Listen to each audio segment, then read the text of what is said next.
So, an interesting thing happened to me on the way into the theater. That was probably the second most odd thing that happened to me when I went to the theater. The day I went to go see this movie, and there was a guy exiting the theater. I'm assuming with his girlfriend, and they were talking about what I can only assume was this movie. And this is what he said, and this was the tone setter for the entire experience. He was like, well, you know, that was what the whole movie was building up towards. That's what it's all about. Disclosure. Whoa. Wow. Oh my gosh. And I was like, I wonder what he just saw. It's the meme of the couple at the baseball game where the woman is disinterested and the dude's like up in her ear like this. Yeah. Like, that's exactly what that energy is. Oh my god. But yes, we're here talking about Steven Spielberg Disclosure Day. What did you steal? Secrets. The data they paid me to protect. Are they people?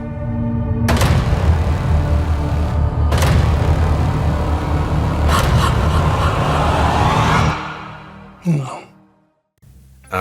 Just saw it literally yesterday as of recording.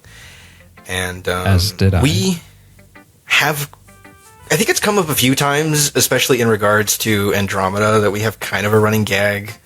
I guess a one-sided feud, some of us, with Spielberg on the show. And, well, I mean, I don't know if you've had an opportunity to speak on it proper about your background in regards to Spielberg, but I know we've talked about it, obviously, off camera. Yeah, I think a one-sided beef is a pretty good way to explain it. And I will take partial ownership of perpetuating that beef because I'll take just about any opportunity to talk about Spielberg. To give some just base background info, I'm not a big Spielberg fan. I am of the opinion that if you didn't grow up with Spielberg's movies, then it's hard to get on the wavelength of the people who did. Spielberg's a great filmmaker, but it's just not for me. And that's fine. It's fine if he is for you. He's also responsible for my least favorite movie, Ready Player One, which is pretty legendary in the friend group. And in college, there was a poster for Ready Player One outside of one of our classrooms. So every day for a couple of months, my buttons were pushed. But all that is to say, I was not in a hurry to go see this movie.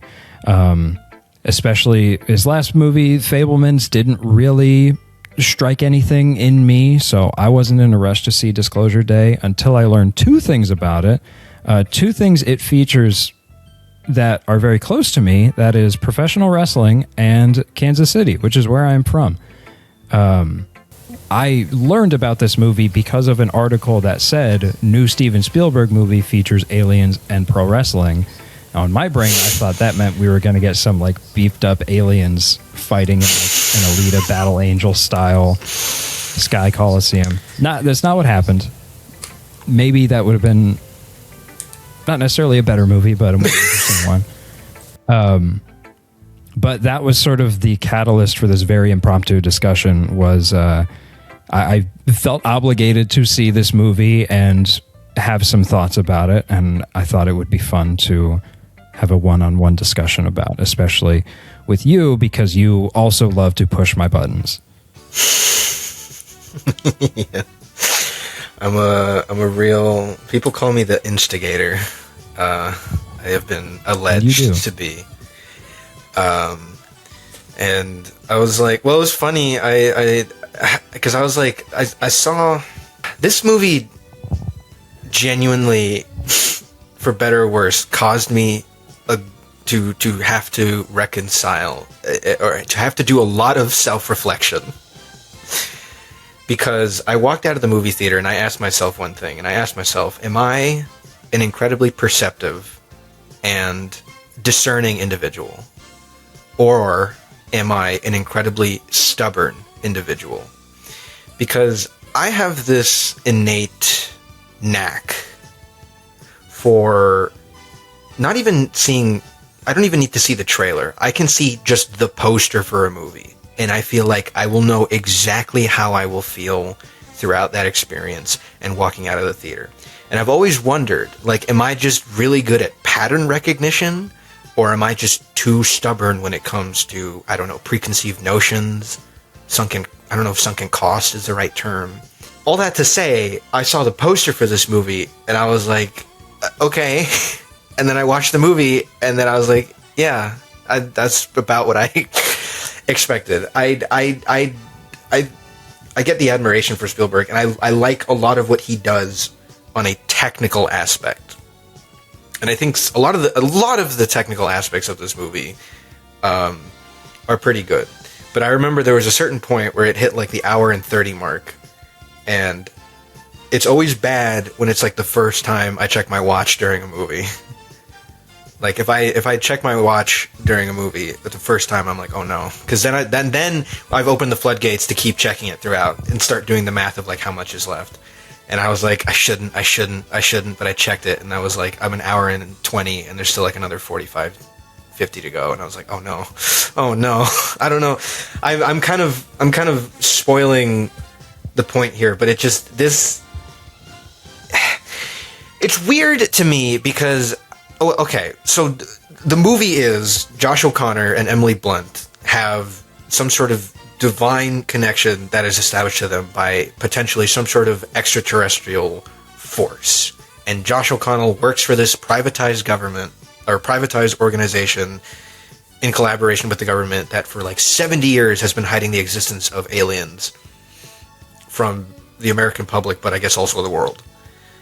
And he steals that information because Coleman Domingo like convinced him, because he also used to work for it, and so they have power. They have magic powers, and they link up, and they're getting chased down by, oh god, what's his name? Not Stellan Skarsgård, and Colin Farrell.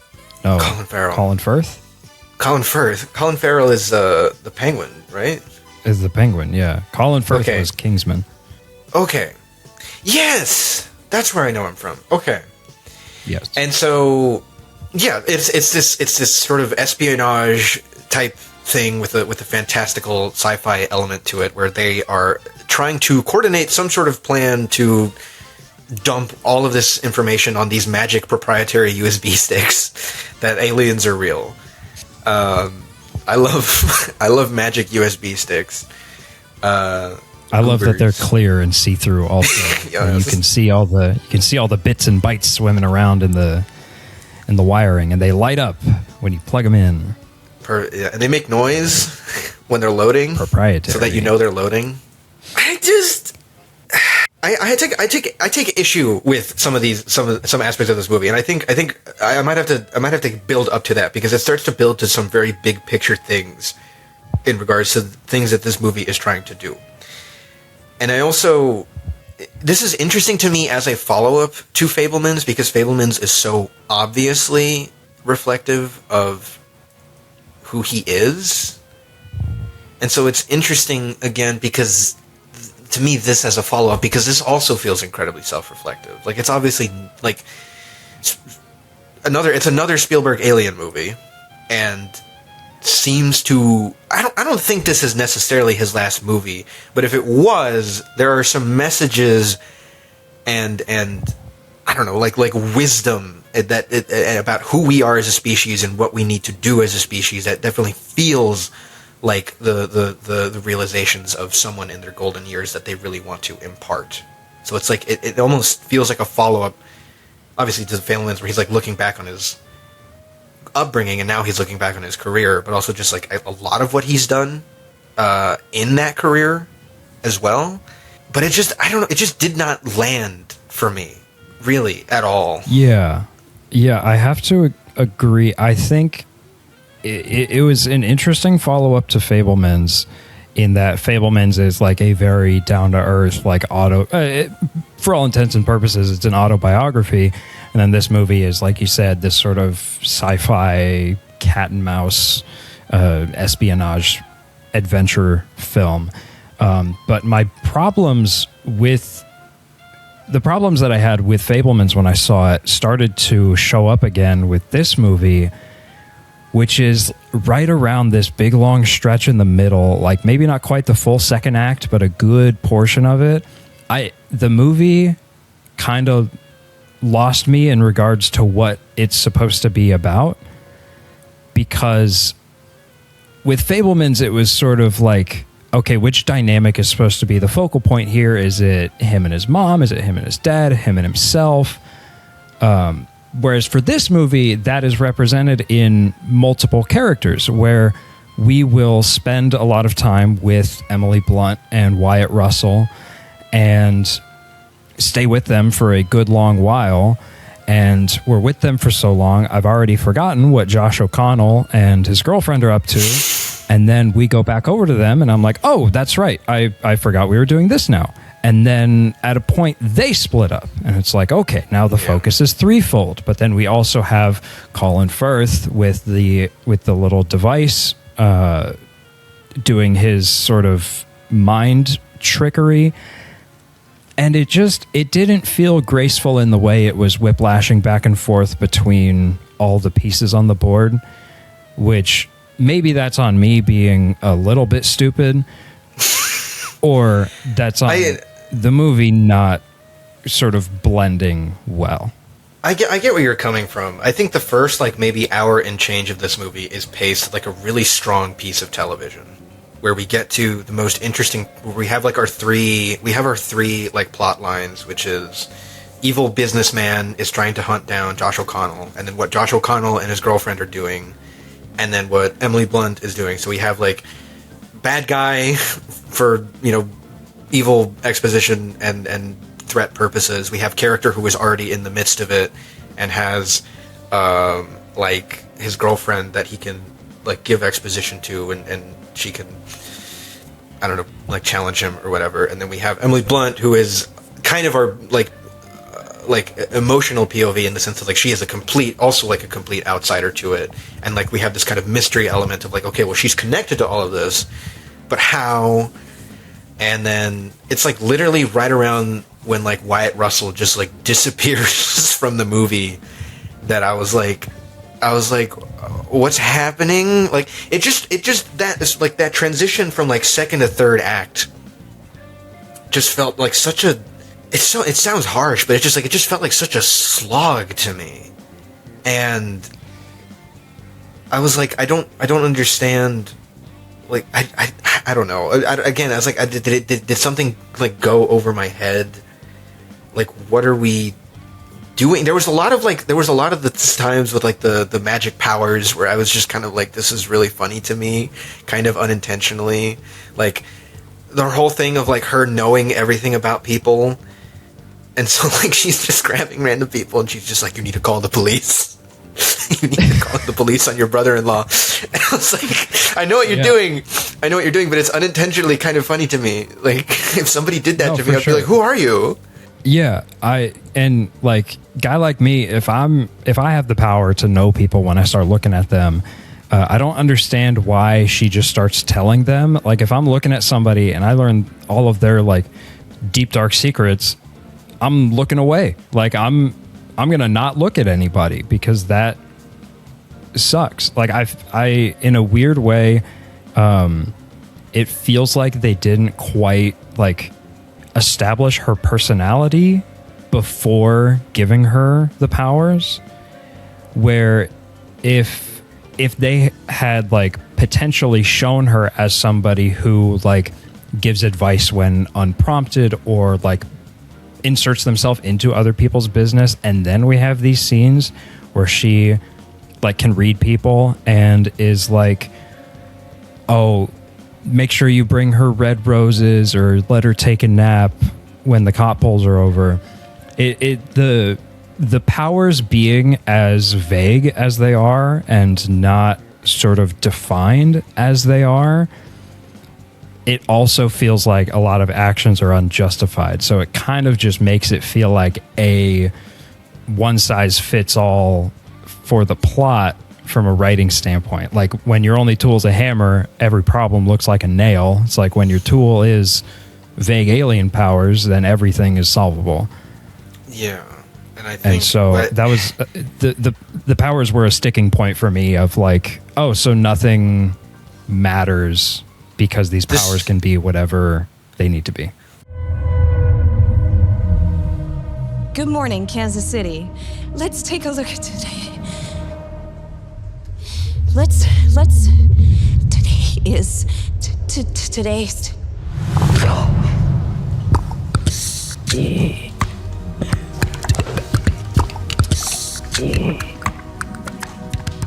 Do you understand what she's saying?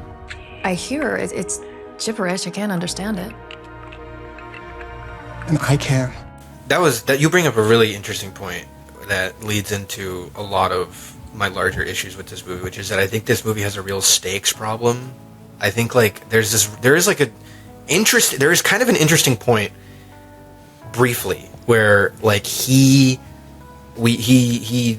Josh O'Connell's character, his girlfriend gets kidnapped at the beginning of the movie. He's at a wrestling show for some reason that I still don't understand, to be perfectly honest. And it's because wrestling's badass, obviously. Well, yes. Oh, okay. Yes, that makes sense.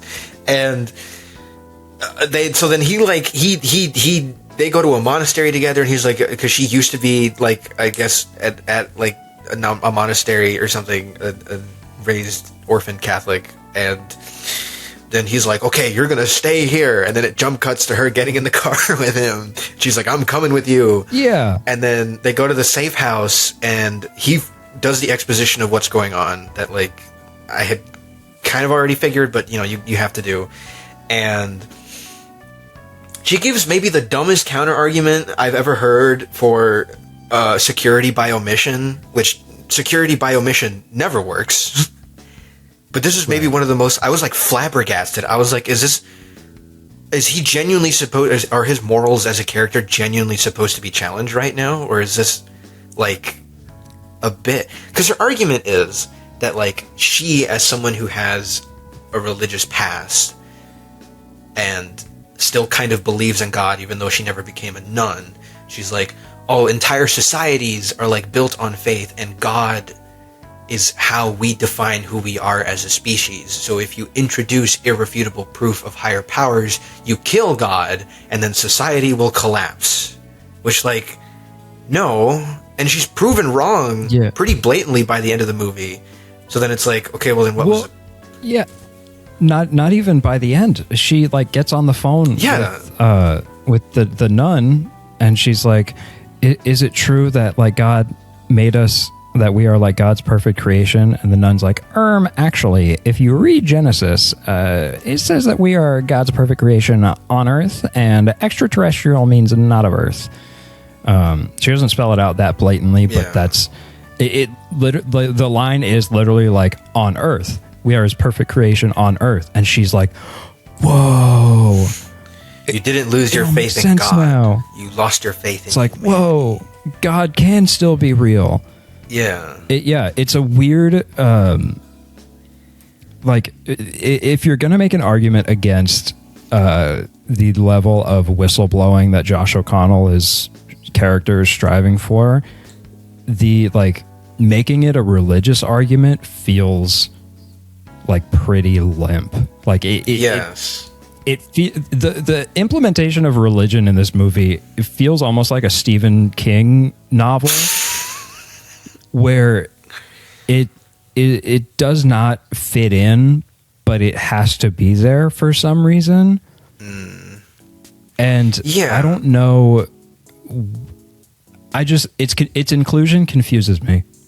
And then, what I will say is that like it does give way to kind of the only legitimate moment of stakes in the entire movie, which is that her hesitation and her not having a connection to the aliens leaves her vulnerable to mind control from the evil corporation man and his device. And I'm like, from a storytelling perspective, I was like, okay, this is interesting because like she is being taken over, but also to begin with, she is hesitant. And before this, like, there's a moment where, like, Josh O'Connell needs to get on the phone with his people and almost leaves without the backpack, realizes that he doesn't trust his girlfriend anymore and takes it with her, or takes it with him. Because, like, she doesn't believe in what he's doing anymore. And I'm like, okay, like, this could be, like, who we think is just, like, the generic girlfriend character. Especially this early on in the movie being kind of a heel turn. And him reconciling with that, him not having anybody in his corner, and maybe, like, her... Like, I was like, okay, like, this could be something. And then, like, it doesn't really kind of amount to much of anything. Because it's just, like... And then the other, like, piece of stakes, quote-unquote, is the evil corporation, who I keep wanting to call Roxxon. But that's a Marvel Comics evil corporation. I'm just going to call them Roxxon, because I can't be bothered to remember what their real name is. And their whole thing... It was, like... Because it stood for, like, wave recognition... something or other. I almost said Wrexham, but that's not it. That's a European football team. I can't remember. It's Wawa. So it's Wawa. So Wawa is trying to hide, and this is like a thing where it's like it's. I don't like, from my perspective as a human being and my ideas, I think that their argument is also bad. However, their argument has historical precedent in the real world, which, like, this movie is trying to definitely be an analog. This isn't like an Alex Garland Civil War situation where he's, like, clearly detaching his world from the, like, political, socioeconomic landscape of our world so that he can really force us to look at it in isolation and what he's doing with his characters. Like, Spielberg, to me, is very clearly, he's doing an analog to what is going on in our world. And so, in that case, the idea of, like, this government institution, even though they're, like, kind of privately funded, but, like, whatever, they're the government for all, like, intents and purposes. They're the government. And I can 100, like, that is a historical precedent, the idea of security by omission, that we cannot let the American people know about this thing, like, yada, yada, yada, like, we got to cover this up, like, that's a thing. So, even though I disagree with it, I believe that. And it's like, he specifically, and this is, again, another big issue that I have, specifically, there's a big through line, and I use through line in quotes throughout the movie, that, like, apparently World War III is on the brink of, like, breaking out. And the thing is, like, it doesn't matter at all in the story of the movie that that's happening, except that people are saying it's going to happen.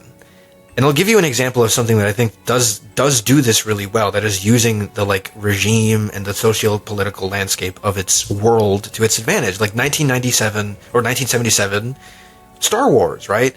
Our characters are living in a galactic empire underneath, like, an evil, horrible, fascist space Nazis, right? And before Luke ever gets to the Death Star, the Empire, like, kills his family.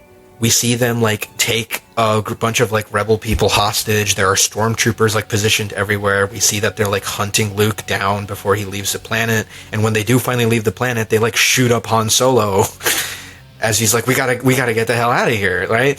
So it's like, before we even get to the Death Star, even just, like, in the death of Uncle Owen and Aunt Beru, like, we feel that, like, okay, like, these guys are, like, a force to be dealt with, and they are throughout the world, and this is, like, a security state, and, like, something needs to be done about the Empire. And it's like, in this movie, like, what is the fact that, like, supposedly we're on the brink of World War III happening? Like, there's no, like, point where they need to cross international borders. There's no point where they need to procure supplies and there's, like, supply chain shortages. There's no point where they need to potentially collaborate with, like, supposed enemy forces, and that's further contributing to their treason charges. Like, the most it ever amounts to is, like, Wyatt Russell goes to a very busy gas station. And that's kind of it. I saw this movie less than 24 hours ago, and I forgot that World War III was even in its conversation.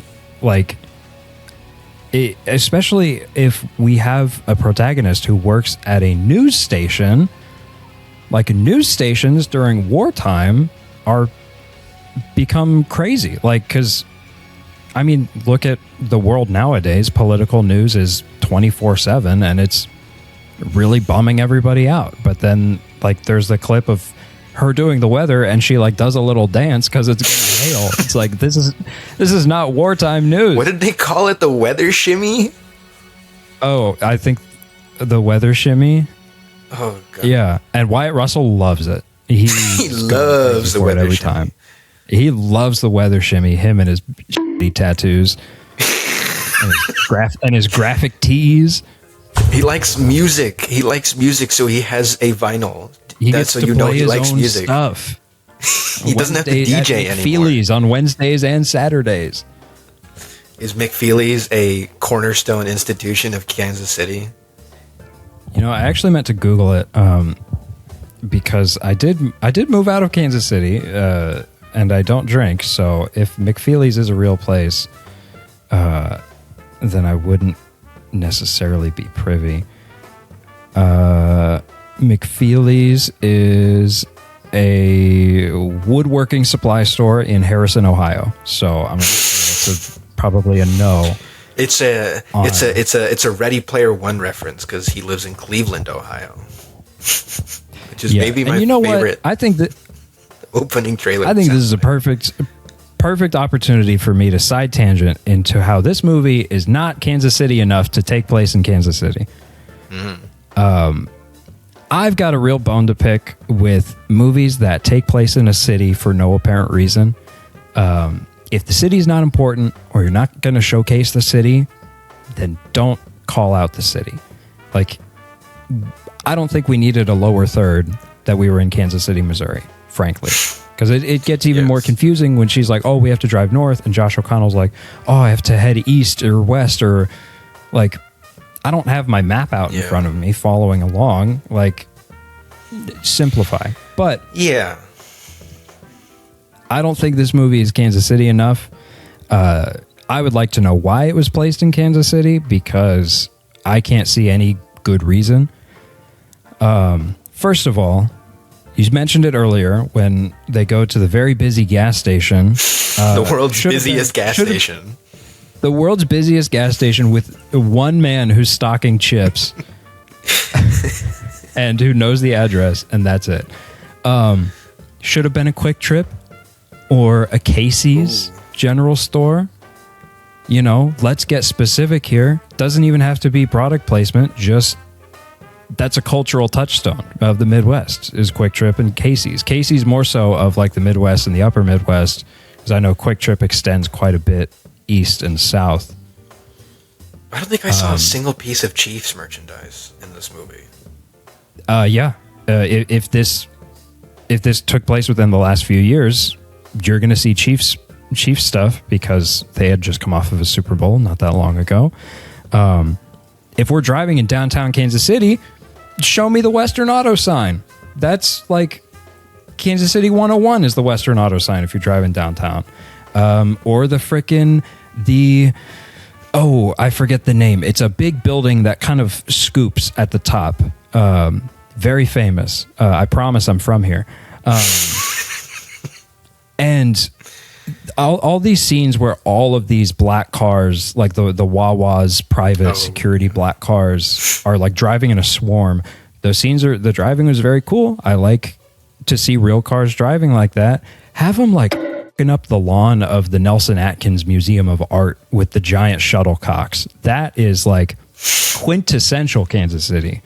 Anyone who's not familiar, the Nelson Atkins Museum of Art on the lawn has a giant sculpture of a badminton shuttlecock, and it is like one of the images of Kansas City. Also, another Kansas City, nicknamed Fountain City. I didn't see a single fountain in this movie. A little bone to pick with you, Stevie. And lastly, we talked about it a little bit before rolling, but Kansas City being in Missouri and not in Kansas is confusing. It's confusing to people that live there. It's even more confusing to people that don't live there. The president of the United States didn't even get it right a few years ago when he tweeted about the Chiefs winning. I'm not even joking. Oh, wow.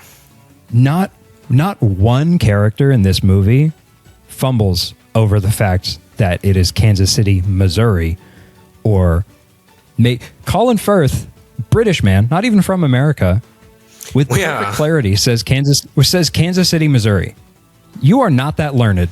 You need to be more confused about the fact that it's in Missouri. That seems like such a, and especially with obvious like thing to comment on. Is like especially like oh, we need to head up to Kansas City, and then like they drive. It's like, no, you're driving to Kansas, and I'm like, yeah, and they're like, Kansas City isn't in Kansas. Like, it just seems so like, was it just, did they think it was just such low hanging fruit? But it's like people don't know that is the thing, right? Like you brought it up, like people got it wrong even during this last Super Bowl win that they had, and so like it I genuinely think. This is my big, as Marquise likes to say, I'm putting my film cap on. I genuinely think that the only like reason is because of the association to just that general area of the United States and like crop circles, and as a result, like aliens. Yeah, that wouldn't surprise me. Because when Josh O'Connell was standing out in that field, that field is what I would say 85% of the state of Kansas and the state of Missouri look like. At least 85% of Kansas, Missouri, until you get past St. Louis. But we didn't come anywhere close to St. Louis in this movie. Now that would have been a setting. If you want people to have a bad time, you set it in St. Louis. You know, you should get a shot of the arch right before Josh O'Connell gets swallowed by a train. That is it. That is it for my Kansas City tangent. Also, if you're gonna set a movie in a city, give a shit about the city, please. That's all. I mean, yeah. Like, well, you bring up a really good point, which is just that, like, what am I? I mean, like, I don't think La La Land could be set in any other city. It has to be L.A. and has to be about the contrast between the aspirational glitz and glamour and the boots on the ground trying to stay above the water. Like a movie I really like, if you know me, I've brought it up a number of times, is like Ghostbusters. And one of the things I love about that movie is how like unabashedly New York it is. Like, it's in New York. They shot it in New York. New Yorkers hated them because they were shutting down roads to film in New York. And then when the movie made a ton of money, they were all like, we love the Ghostbusters in New York. You know, and then like, but then like so much of the music is like music that is like, it's like blues and jazz and like old school rock and roll, which is like to me, and like hip hop, especially in like the second movie, which to me is all like the very New York to me, like the New York music scene. And it's like this movie, it's just kind of like, it really feels like it could have been anywhere. Like, I feel like if you could have shot this movie in my hometown, then why did you even like bother? I don't know. No, I mean, it also, like, my brain went to the inverse of all of the great movies that don't specify their setting because it doesn't matter. Like, of recent memory, one of my favorite movies this year, Obsession, the director, Curry Baker, said online that it takes place in a small town, and that was it. And it's like, it's because the setting doesn't matter. Mm-hmm. And sometimes it doesn't have to matter. But to your point, a lot of movies with iconic settings sort of are true to their settings. I mean, Texas Chainsaw Massacre, it's in the title, and that movie is very Texas. There aren't a lot of movies that take place in Kansas, so there's not a lot of really like touchstone for this movie. But you know, the Kansas City boy in me just wants better. No, I get it. Media portrayals. I understand it. I don't know if I could ever relate because, like, I'm from North Carolina, and it's not like we have. I don't know. I guess if a movie was set in North Carolina, I don't know. You put Cheerwine. If the characters drive by a Bojangles, I think I'd be like, oh yeah, this is North Carolina. Okay. Like, I think that's exposition. There's an exposition dump that takes place entirely in the line at Cookout. Oh my god! No, they go to the Bojangles Coliseum in Charlotte, North Carolina. That's what it is. That's our big icon. And, you know, so This is one of those things that I love about like when you grow up in a place and something becomes ubiquitous, because it was like that's just like the big like event space where like hockey events, sometimes like Disney on Ice, graduations, like that is like the big like indoor coliseum of like space in my city. And I have just never ever questioned growing up when I was living there that like it's called the Bojangles Coliseum. I was like, you just don't think about that. And then I was like, yeah, so like my sister's graduation, so it was at the Bojangles Coliseum. And my friend was like, what? The what? What's happening to me? People are starved for the truth. I'm a part of it now. I'm just sorry they made you a part of it too. Like I said, the only two things I knew about this movie were Kansas City and pro wrestling. This movie opens at a pro wrestling show, and it is beyond inconsequential to the plot. That I was a little upset by. There's red guy and blue guy. There is red guy and blue guy.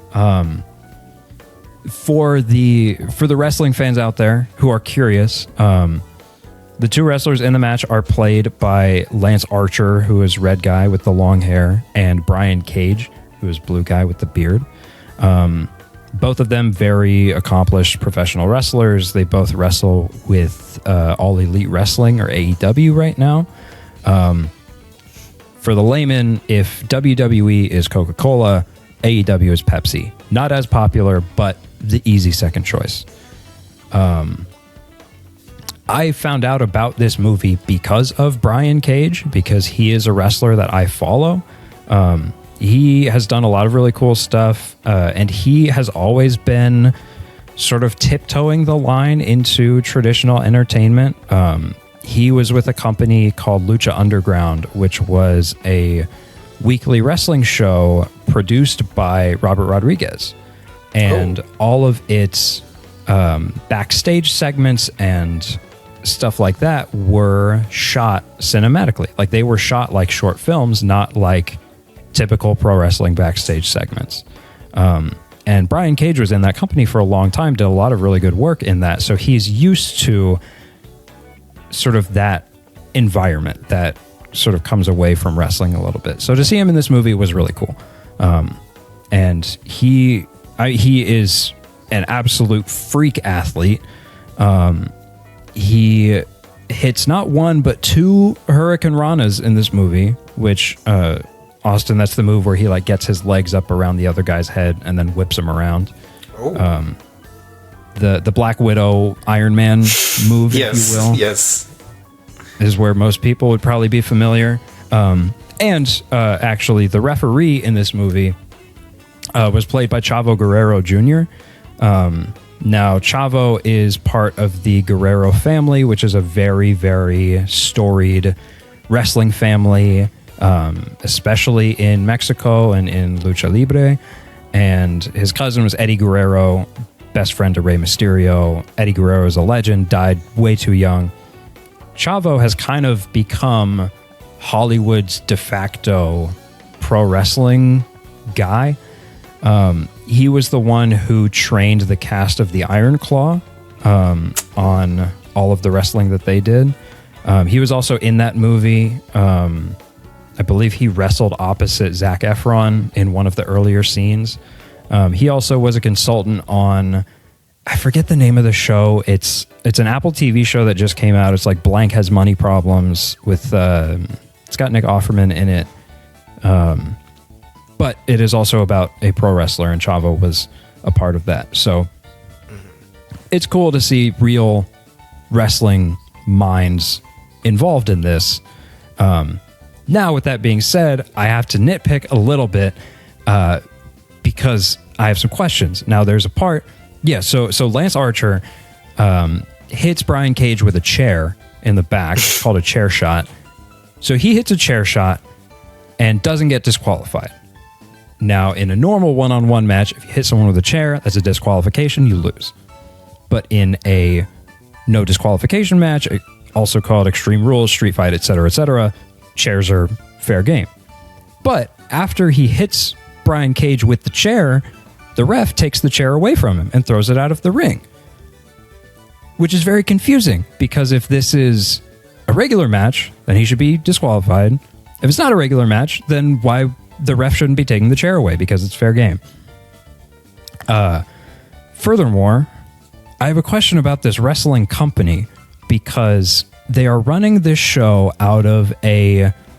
for an indie wrestling company, it would be like a medium-sized venue. They packed it out pretty well, but this venue would be too small for an AEW or a WWE, and would be ripe for one of the bigger indie wrestling companies. But then when we're outside of the venue, we see that they have like a tour bus that is fully branded. Oh yeah, and so they drive past it. Yeah, it is. I'm confused as to whether this is a really big company running a weirdly small show, or if this is a small company that is able to own a bus somehow. The last 2 points. One, I'm convinced this is the only match on the card, because you can see 3 posters for this show in the background, and all of them advertise the same 2 wrestlers. Even everyone's color, and even at shows with no guys on the card, they're still advertising all the matches. And the last thing, this is not how indie wrestling crowds behave. Not even a little bit. There were no chants, there were no slurs, there were no objects thrown. Look, I'm just calling it how it is. Indie wrestling crowds get wild. I work production for an indie wrestling show here in LA every week, and there are constant chants, name calling. There's a wrestler named Maximilian who gets called MaxiPad every week. It's not the traditional sports fan experience of stand up and cheer, sit back down. Stand up and cheer, sit back down. That's just not how it goes. So I'm convinced Steven Spielberg has never been to an indie show. Hey, Steve, look, I'm sorry about the things I've said about Ready Player One. There's a GCW show here in LA. If you want to see some guys get put through tables, if you want to see, light bulbs smashed over heads, hit me up. I'll get the tickets. I got you. Don't worry. Let's make it better for the next one. And that is the conclusion of my pro wrestling tangent. Go watch The Iron Claw if you want to see a great portrayal of wrestling. I think that movie nails it. Or that one scene from the first Spider-Man movie with Macho Man Randy Savage. 3 minutes of blade time. Raw.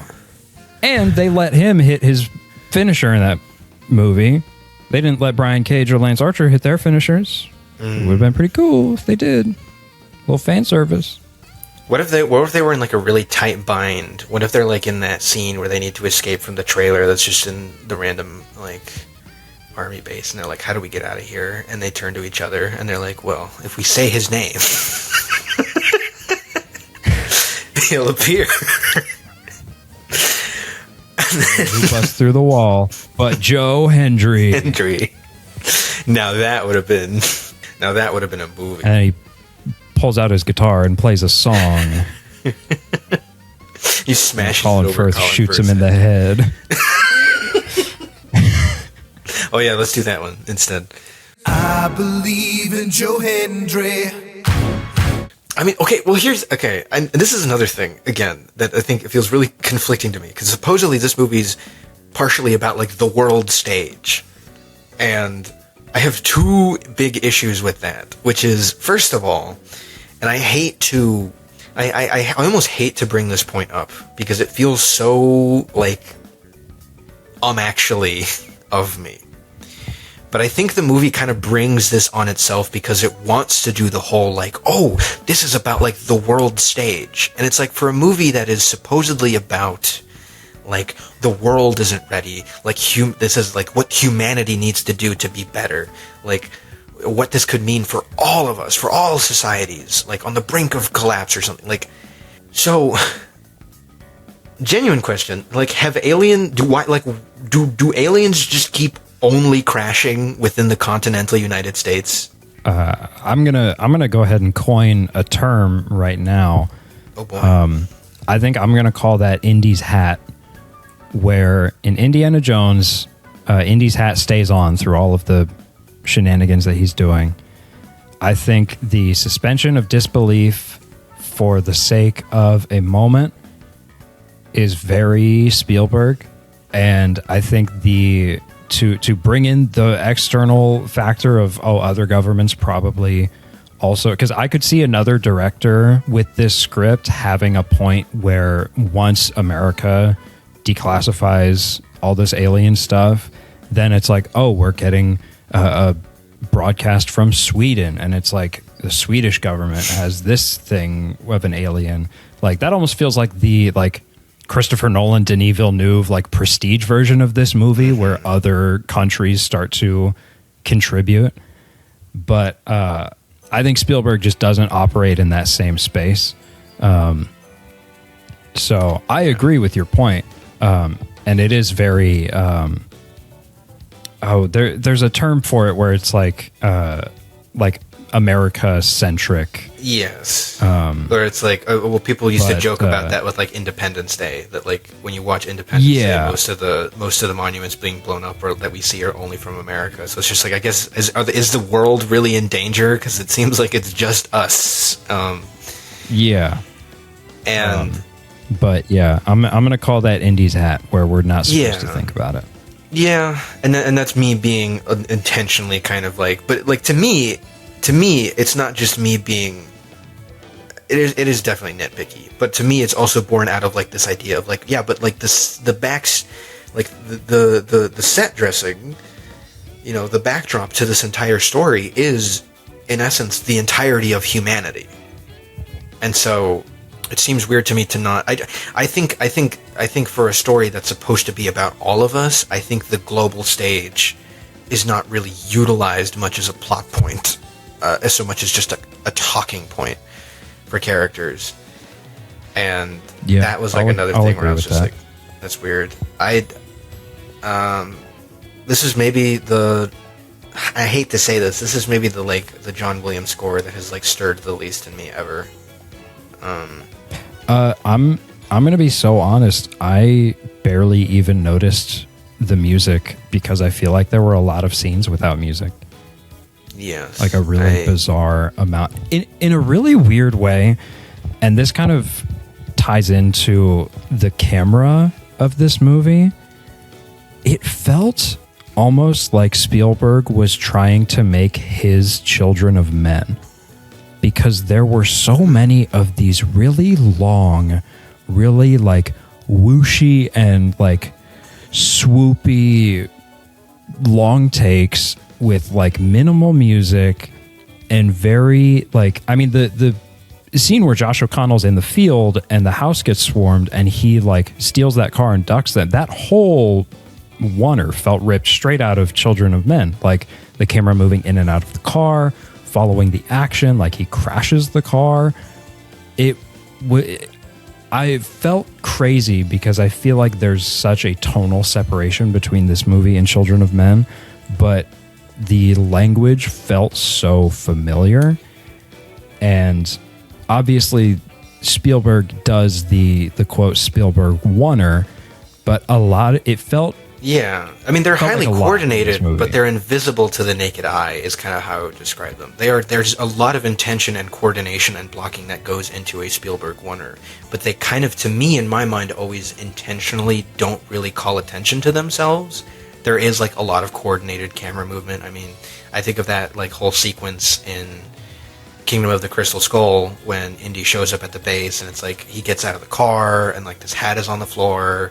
And then there's like all these people walking, and then like we've come up with the hat, so we get the silhouette, and then he comes in the frame. And there's like from a technical perspective, there's a lot going on there. There's a lot to coordinate, but it doesn't call attention to itself in the way that like an action oneer would, or something. Where it's like there was a lot of moments in here where I agree, or it definitely felt like it was calling attention to the fact that like we did this all in one take by doing these very like things where it's like almost reminded me of like some of the stuff that like James Gunn has been doing with his newest cinematographer, where it's like we're gonna come over the laptop and then rotate the camera so that like it rotates and then now everything's like facing front or whatever. That shot gave me a headache. I'm going to be so honest. It's because I can see it in my head, and I. Do you think he's worked with Universal Studios too long, and he rode the Minions ride too much, and so he's like, I gotta make it feel like you're really in the movies. Because I literally, so I was in an IMAX theater. I'm in like one of the top rows, and it literally like made me dizzy when the camera went over the laptop. I was a little like, ooh, like, it was also, it was like 11:30 p.m. when the movie finally started, so I'm a little tired. But yeah, it was just, and there were some moments where the camera like clearly like overshot its mark, or like it would swing wildly and then correct itself to land on the thing. I don't know if it was like a really long techno crane or if it was like a drone even, but it felt, when I think of like the Spielberg wonders, I think of, like you said, very coordinated, very intentional, and very hidden in plain sight, or innovative in the sense of like the wonder he did in Jaws, where they're on the ferry, where they're all standing still, but the background is moving, which he did kind of emulate.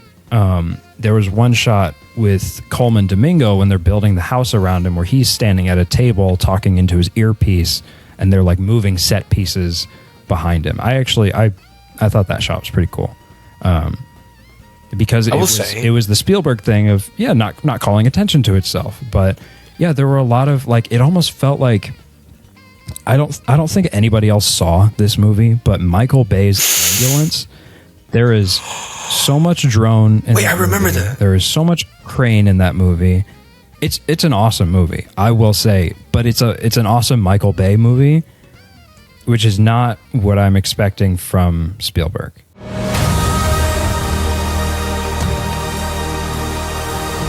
This 79-year terror campaign of lies has to end. What are you gonna do? Full disclosure. Coleman, I do want to shout out Coleman Domingo, because Yes, he has this ability he has this like Dan Aykroyd God level like ability to make like the most functional, necessary exposition sound like music to me. I like him, and I've always wanted to like sit down and do this, because like I love when Dan Aykroyd does exposition in the Ghostbusters movies, because he just so like commits to it, and I'm just like, okay, I don't know what Gozer is, but I know that this is serious, and like Coleman Domingo just has this very similar like ability where it's just like, and I don't know if it's like does he have like a theater background or something? I don't know, but he just like, and like I just love listening to him talk. It's so, he's one of those actors where he's easily the best part of whatever he's in. When I he was so much fun running. The first time I saw him was in Candyman 2021, which I'm a huge fan of the original Candyman. That movie was not that good. Especially towards the end, but coming out of it, the shining light for me was like, damn, that Coleman Domingo, he's really good, and he's in a similar position where he has to give this backstory, and he has to talk to the unknowing protagonist and guide them through the situation, and he has this ability to it's a level of belief and self-seriousness that I also attribute to Dan Aykroyd in Ghostbusters, where Coleman Domingo is saying it, and I believe that he believes it is the most important thing in the world. And that is what is going to make me buy into your story if your characters buy into your story. And I enjoyed Emily Blunt's performance, but there were times where I feel like her reactions or her facial expressions or whatever were a little reserved and a little bit, I guess, not like, I don't want to say her performance was flat, but there were moments where I feel like she wasn't giving nearly as much. Yeah. And then you put that against Domingo, who is just so bought in, like jumping into the deep end with both feet. I wrote down that him and Josh O'Connell were my shining lights for this movie, because I think the both of them are so tapped into the subject matter.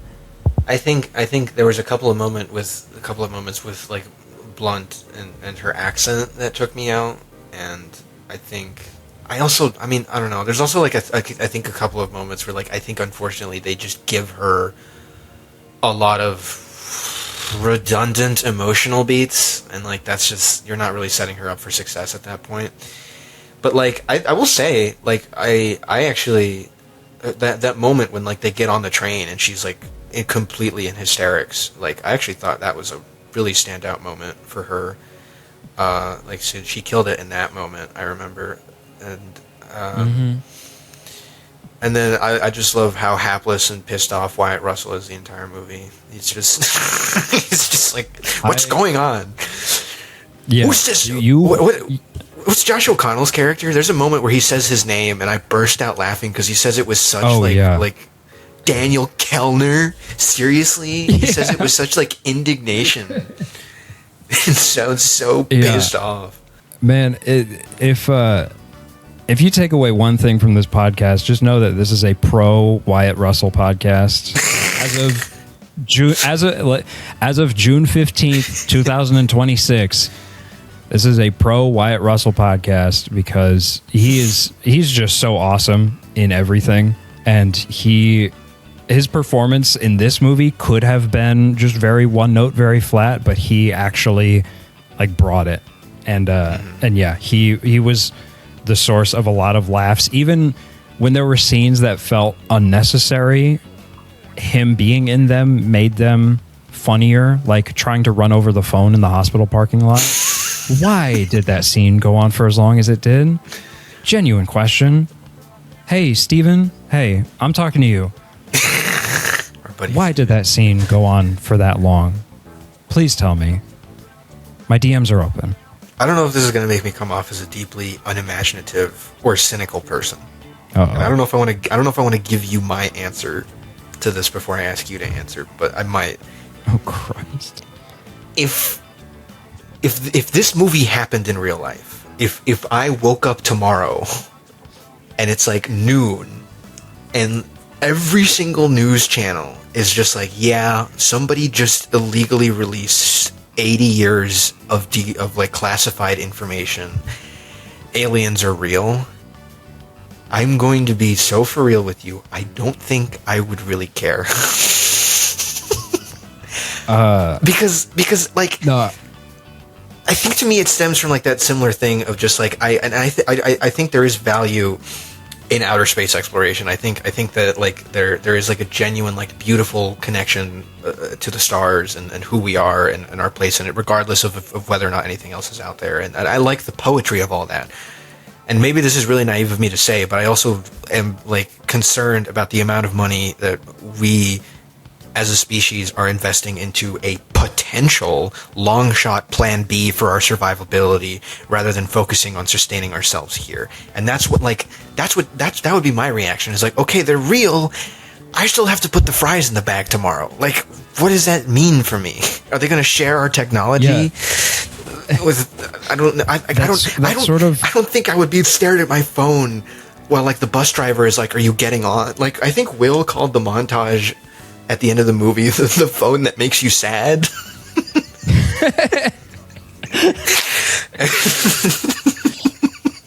Oh man, I will say people don't stop to look at their phones like that in real life anymore.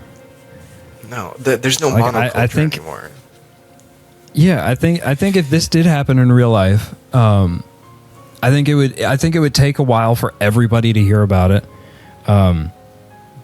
There have been times where I've been late to the party on learning information. I just found out. Oh my God! No, what's his name? James Caan. Oh no, James Caan, the dad from Elf. I didn't know that he passed away. Oh my God! And it was enough time that I should have known. And I love Elf, you know. So if this happened in real life, I think it would take a while for everybody to like be on the same page. Yeah. And furthermore, like, I echo your sentiment. Like, if I wake up and aliens are real, it's like, okay, cool. Rent's still due tomorrow. Like, great. My car still needs oil. Yeah. Oh, we've got aliens? Cool. I'm still depressed. Like, I'm still medicated. Nothing is different for me. So, like, my genuine concern would just be, so is World War III still happening or not? Like, no? Okay, cool. Yeah, or it's like... Right? Or, like, are the aliens going to move in and, like, price me out of my apartment? The aliens are gentrifying the solar system. Are the aliens going to gentrify Los Angeles? Because I need to know now. The space aliens, I should specify. The space aliens are gentrifying. Yes, space extraterrestrials. I just, I don't know. There was a moment where I was like, I think by the third act of this movie, unfortunately, I think I was just done. Because there's that moment, I don't remember his name, but it's the guy who's just pissed off the entire movie, where he points at Emily Blunt after Wawa, the lead director of Wawa, realizes that that she has the magic crystal and she has power, and he's like, "You're not gonna stop her," and he just sits down in his chair because I guess he's resigning himself to his fate or something. And then they all just literally like little kids, they all sulk and they just exit the stage. Yeah, the bad guy sits down and all of his hench people leave. What is that for conflict resolution? Like, I want to see bad things happen to these bad people. Like, at least in Indiana Jones, I got to see some Nazis die. All the Nazis blow up. Yeah. I got to see a face melt. Like, yeah, you're telling me with how vehemently, I mean, because this Colin Firth, Kingsman, this guy is like putting his life on the line, being hooked up to like hospital machinery to use this thing to track these people. And you're telling me when he gets there, he's just like, oh, okay, and then sits down to just the payoff to that feels so obvious to me, which is just that literally his refusal to let go, like metaphorically and literally his refusal to let go should have been like his comeuppance, and that feels like such a Spielberg thing to do. Like Elsa let go of the goblet, or the Grail, let go of the Grail, like Elsa from Indiana Jones 3. Like it just seems like weird to me. Like that just feels like. I don't know. And then I was done at that point. And then I got terrified. Because I was like, there's that sequence where Coleman Domingo, because I forgot about this. Coleman Domingo goes to the cargo bay. And then I completely forget about that because of all the shenanigans with the power, and then they wheel something out. And I was the most scared I have ever been in a movie theater. I was terrified because I was like, Steven Spielberg, if that egg-shaped pod opens up and E.T. is sitting there, I was genuinely, I was like so close to being like, I think that's E.T. I genuinely think he's going to open that thing and it's going to be E.T. in there. And I was like, if that happens, I am dumping my popcorn on the entire row in front of me and leaving. I'm like, and it wasn't. And that was like the most relieved I've ever been. It was not. Like, oh my god! It was the aliens from Signs. Yes. Don't like water. It was. They just look like the emoji for aliens. The little gray man. Hey, aliens from Signs. Ooh. Well, and this does kind of segue pretty nicely into my main point of this movie, and the thing I had been thinking about since before the movie came out. I kept thinking to myself, what new ground is there to tread with aliens? Because aliens have been done beyond to death in cinema, in media. I mean, think all the way back to like Trip Invasion to the of the Body Snatchers, Trip to the Moon, like the first movie. Like we've done aliens. Spielberg has done aliens more than once. I think this is and I was the like, sixth one? What new ground is there to tread with a movie about aliens? And then this movie kind of answered that question for me. There isn't. Because the aliens, like, if you go to like some dumb first grader and you say draw an alien, they're going to draw what the aliens in this movie look like. All the posters for this movie or the advertising had like a UFO shape with an eyeball in it. I didn't see a UFO in this movie. Not an active one, at least.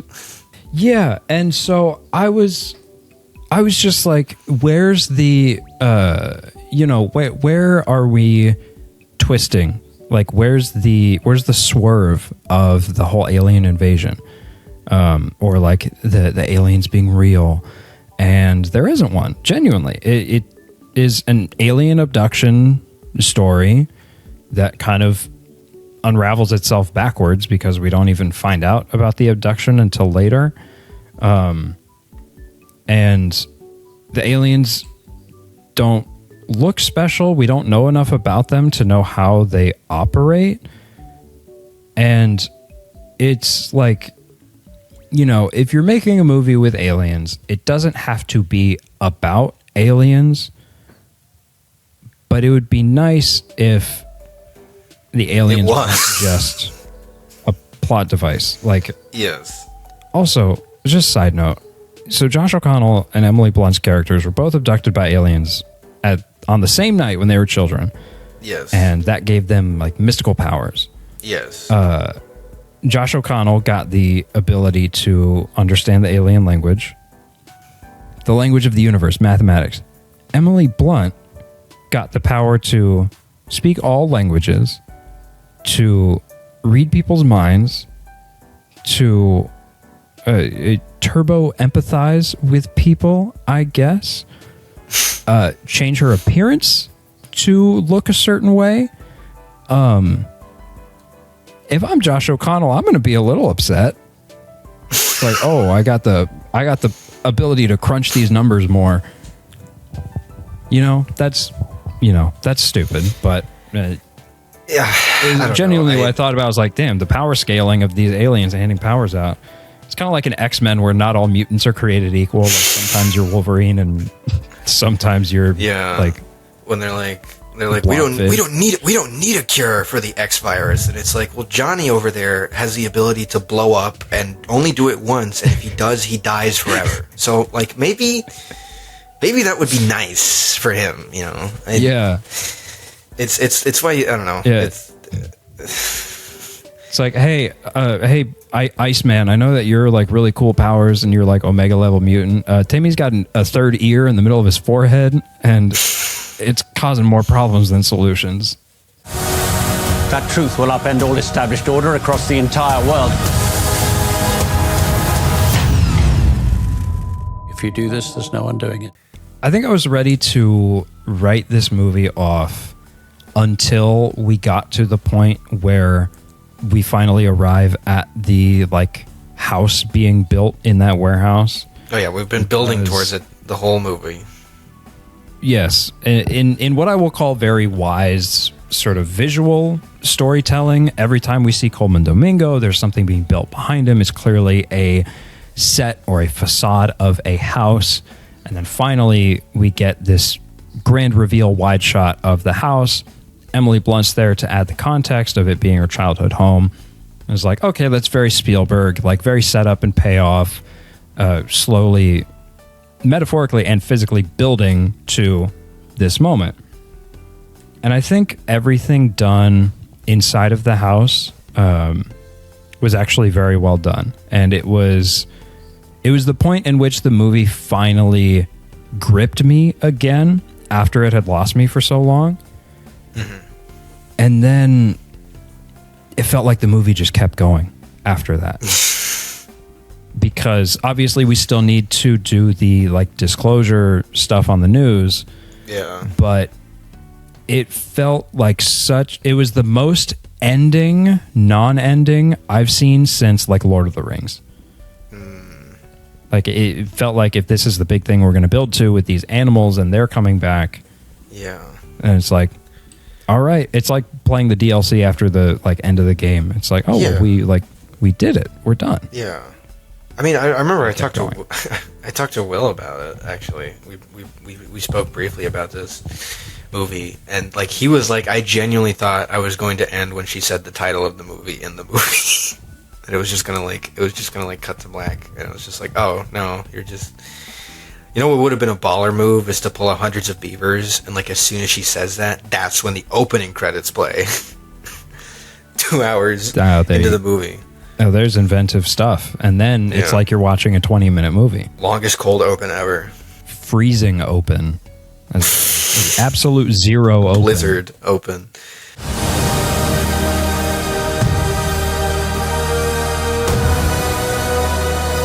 Why would they do this? When the time is right, everything will become clear. Would you recommend our audience to see Disclosure Day? I don't think I would, simply on the basis that if you are a Spielberg fan, you're already going to see this movie. And if you're not a Spielberg fan, there are other movies of his that I would recommend more times over than Disclosure Day. There are other Alien movies of his that I would recommend. Yes. Yeah. To me, War of the Worlds, from my memory, is like the standout. Honestly, if you want Spielberg sci-fi, just go watch Minority Report. I've heard I great still things. think it's still my favorite of his. It's the most unlike his style of his movies, which kind of works for me as someone who's critical of his style. Frankly, if somebody asks me, hey, should I watch Disclosure Day? I'll just say Minority Report's the same length. And Tom Cruise has a baton that makes people throw up. I think for me, I don't know. I mean, to me, the interesting thing about looking back, and to be fair, we haven't really even cracked a full year in terms of how long we've been doing this show and this channel. But to me, the thing that was so interesting, and I was always curious how long this was going to go for, everything we have ever talked about, and we've talked about some stuff that has been, shall I say, controversial, stuff that people have asked me, why are we talking about this on the show? Stuff that Marquise has really kind of crashed out about on the show. But I have always kind of found an avenue to be like, I think there is an audience and a perspective that you can take when approaching something. Is this the worst movie I've ever seen for the purposes of review? Far from it. But it's the first one that I'm like, I don't know if I would recommend this to anybody. Because I think, like, you agree, or like you said, I agree. Like, if you like Spielberg, you're going to see it and you're going to think it's fine. And to me, you know, the funniest, most entertaining, most enjoyable, like, thing that happened to me, I said the second, and the first one was I was standing in line to get popcorn, and I hear, and I'm just someone who's like always, my head is on like a tripod head. I'm always like whipping my head around, just seeing what's happening around me, because I like people watching, and I think I'm a very alert person when I'm in public. And I just hear like a bunch of mumbling behind me, and I see a ton of bright colors in my peripheral vision. And I know how you're probably going to feel about this.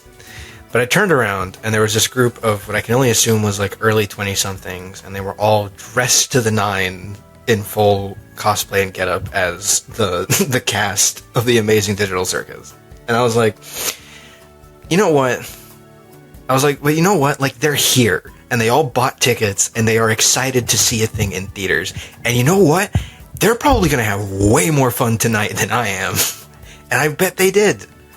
And it's like, there's just something fun to me about people who are unabashedly enjoying themselves, and, you know, not throwing popcorn everywhere, which I've actually heard a relatively respectful audience for that movie. So, but it's just like, that was the thing. It's just like, okay, like, there's stuff happening, and that people care about it, and like this movie, I was just like, this just feels so old hat and past, and I'm just like, it's just not for me, and not for anyone I know.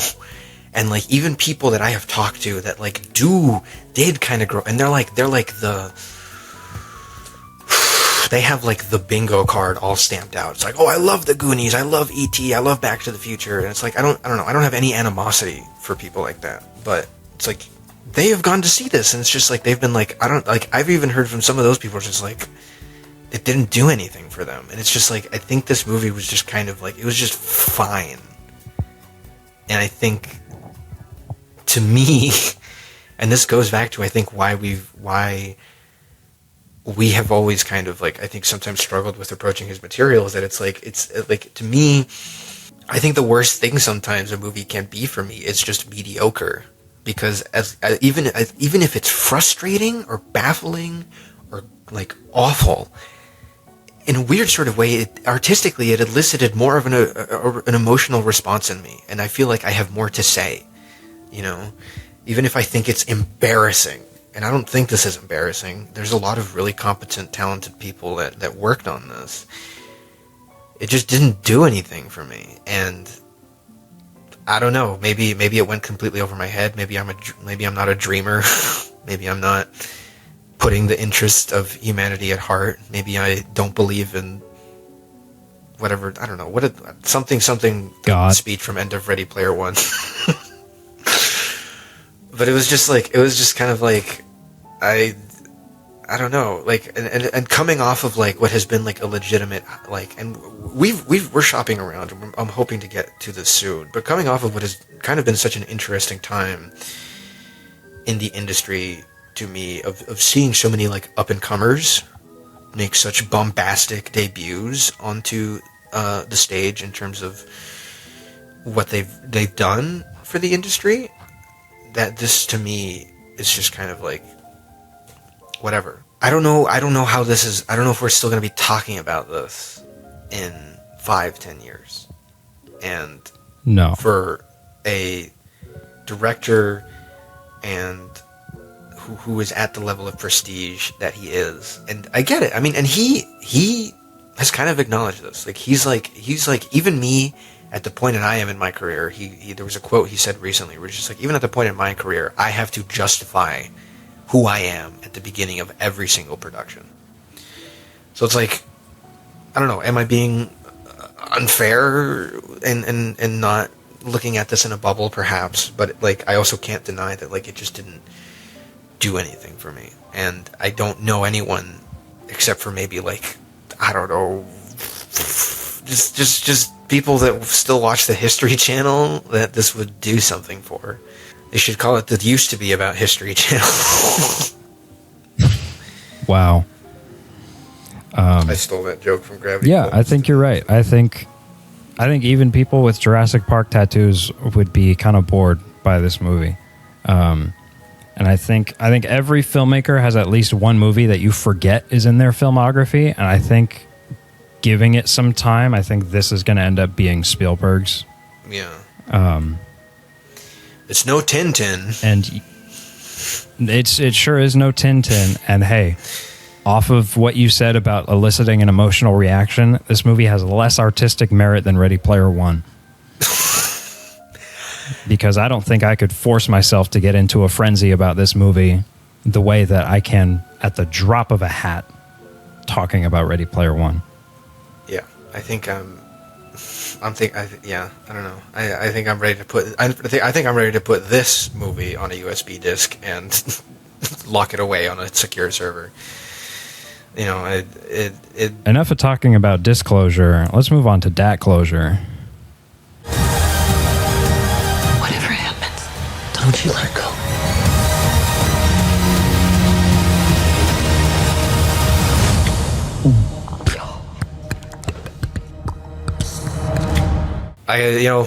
I can't wait for people to watch this and for us to never get invited to a red carpet and to sabotage our careers in the industry.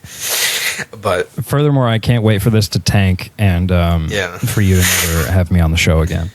Yeah, but I thank you all for watching. I love you all. Thank you again to Ronan for taking the time to be on the show.